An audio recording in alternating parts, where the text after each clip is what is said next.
Iran Daily Briefing, Monday, April 13, 2026.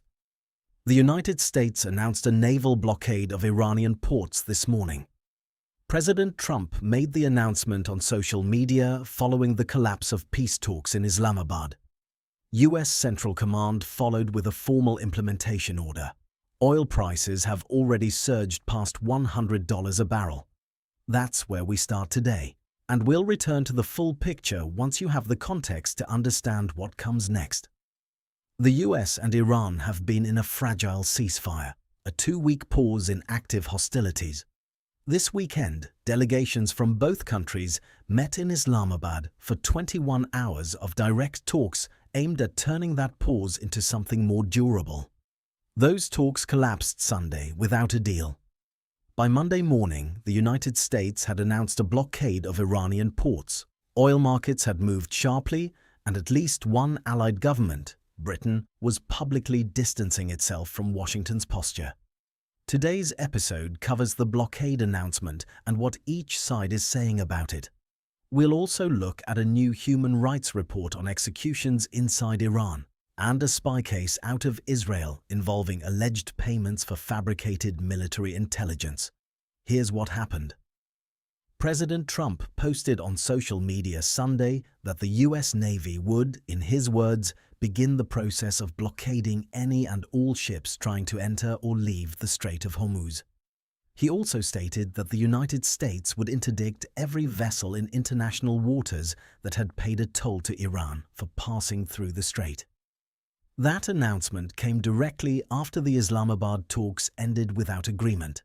That social media announcement was then followed by a formal U.S. Central Command order specifying implementation at 14 GMT, 10 a.m. Eastern Time, on April 13th.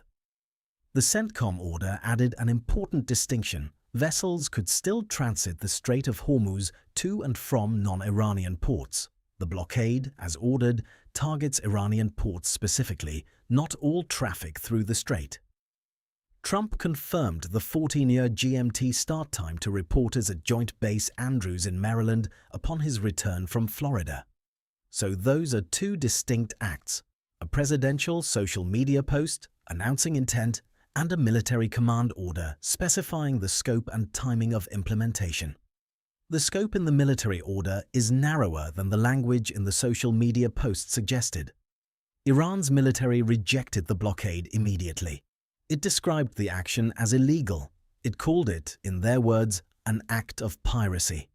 And Tehran issued a direct warning: if Iranian ports are threatened, no Gulf ports will be safe. Iran's Revolutionary Guards added that any military vessels attempting to approach the strait would be considered a violation of the existing 2-week ceasefire.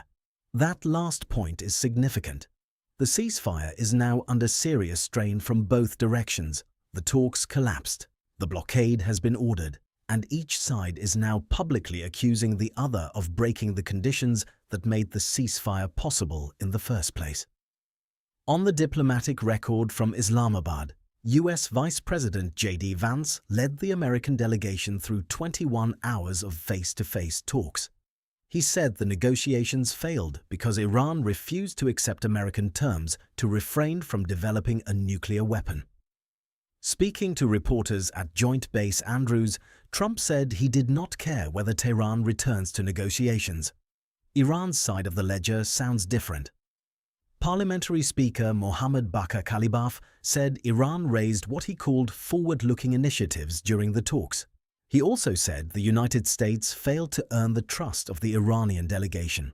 Those are his words. Earn trust. He did not elaborate on the specific initiatives he referenced, and France 24, which reported his remarks, did not provide further detail. Aaron David Miller, a former State Department Middle East negotiator and senior fellow at the Carnegie Endowment for International Peace, told France 24 that Iranians believe they are winning in the current situation. He did not expand on that assessment in the reporting available to us today. The economic signal is unambiguous: West Texas Intermediate.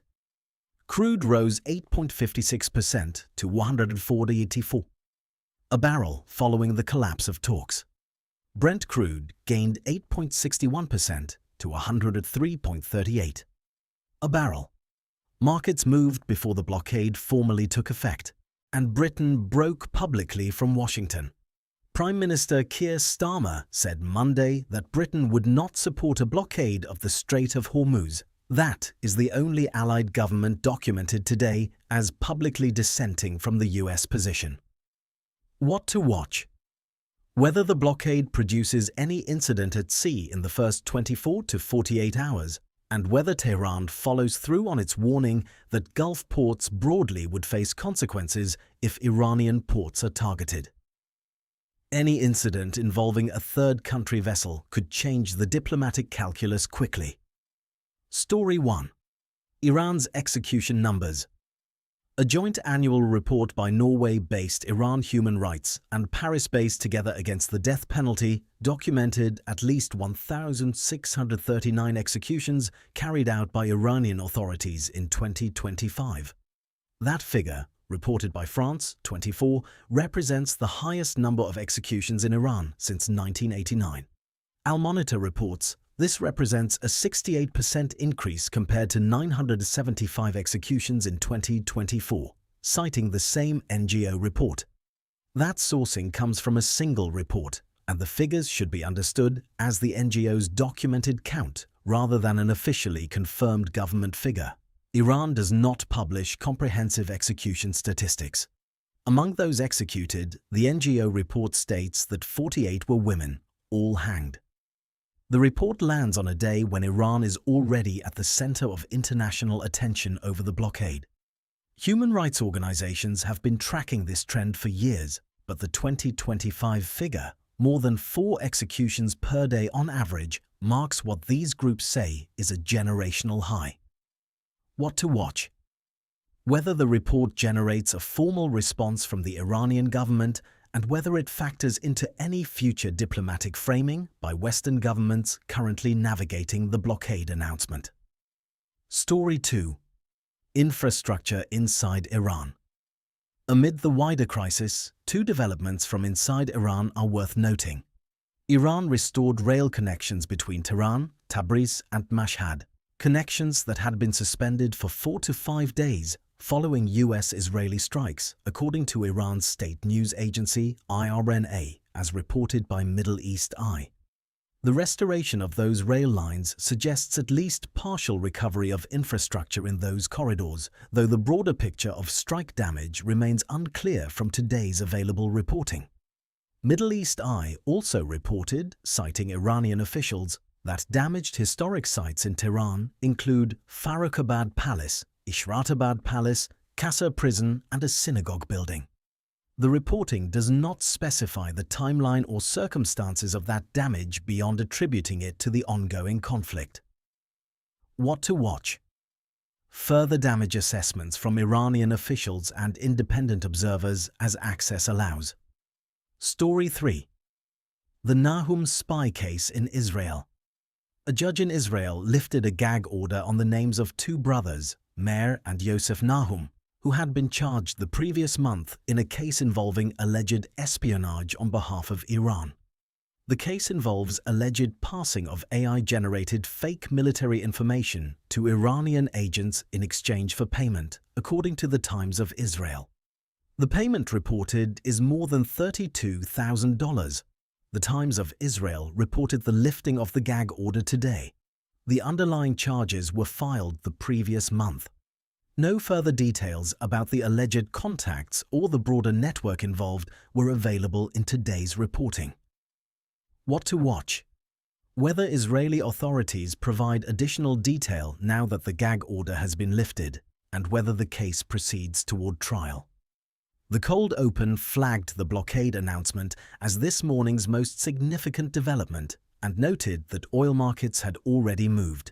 Here is the fuller picture. President Trump's social media post announced a blockade of the Strait broadly. The formal CENTCOM order, which followed, specified that the blockade targets Iranian ports and that vessels transiting to and from non-Iranian ports may still use the Strait. The implementation time was set at 14 GMT today, April 13th. Iran's military called the move illegal and an act of piracy. The Revolutionary Guards said approaching military vessels would constitute a ceasefire violation. British Prime Minister Starmer said Britain would not support the blockade. West Texas Intermediate. Crude closed above $104. Brent crude closed above $103. Both moved roughly 8.5% on the day's news. The ceasefire, the two-week pause that provided the backdrop for the Islamabad talks, is now in an uncertain state, with both sides making statements that challenge its continuation. Several specific things to monitor in the next 24 to 48 hours. First, the blockade's first operational hours. U.S. Central Command set implementation at 14 GMT today. The immediate question is whether any vessel is intercepted, boarded, or turned away, and whether that produces a diplomatic or military response from Iran or a third country. Second, Iran's threatened response. Tehran's military warned that Gulf ports broadly would face consequences if Iranian ports are blockaded. Watch for any Iranian military movement in or near the Strait. Third, the ceasefire status. The two-week ceasefire was already fragile before the talks collapsed. Iran's Revolutionary Guards have now said U.S. military movement toward the Strait constitutes a violation. Whether both sides continue to treat the ceasefire as operative or whether one side formally declares it void is the central question of the next 24 hours. Fourth, Allied positions. Britain has publicly broken from Washington. Watch for statements from other governments, particularly those with significant shipping interests in the Gulf, on whether they will comply with, challenge, or simply navigate around U.S. blockade enforcement. Fifth, diplomatic backchannels. The Islamabad talks were held in Pakistan. Vice President Vance was received by Pakistani Army Chief Field Marshal Asim Munir. Whether Islamabad continues to serve as a venue or intermediary, or whether the blockade announcement closes that channel, is worth watching. Today's briefing covered the U.S. announcement of a naval blockade of Iranian ports following the collapse of 21 hours of peace talks in Islamabad, Iran's rejection of that blockade as illegal, Britain's public break from Washington's position, a new NGO report documenting more than 1,600 executions in Iran in 2025, and a spy case in Israel involving two brothers charged with passing fabricated military intelligence to Iranian agents. We'll have tomorrow's briefing ready as events develop overnight. If you found today's briefing valuable, subscribe wherever you listen to podcasts. New episodes every morning.